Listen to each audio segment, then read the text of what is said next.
In the movies, they just know that somebody's right for them and eternal bliss and happiness is theirs and they walk off into the sunset together. Unfortunately, real life is far more complicated than that. We sort of either don't know or we sort of don't trust our judgment because we've got it wrong so many times before. And probably one of the reasons why you might have got it wrong is it's very easy to confuse anxiety and love because they sort of both give us a similar adrenaline rush. Sometimes when we're getting messages that this person is difficult and perhaps best avoided, our heart begins to race a bit faster, and love feels remarkably like that. So actually it's very easy to be confused in the early stages of love and actually not be certain if this person is right for us or bloomin' toxic and best avoided.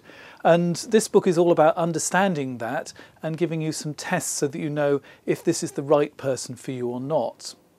The other kind of people who'll find this book very helpful are people who've been together for a long time and their relationship has sort of just hit a wall and they're not certain if there's something fundamentally wrong with their relationship or whether these are just growing pains.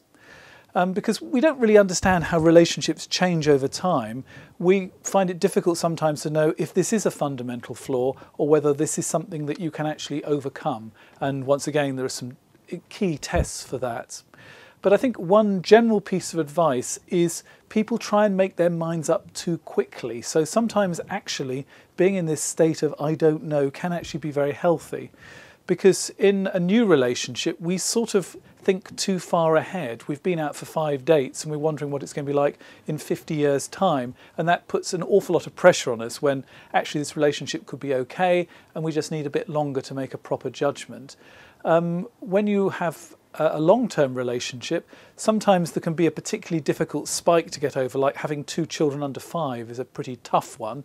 And we can sort of think that it's always going to be like that. So that's why it's actually useful to have a much tighter look at your current problem rather than trying to understand it in the context of the whole of your life or the whole of your relationship. And this book will help you do just that.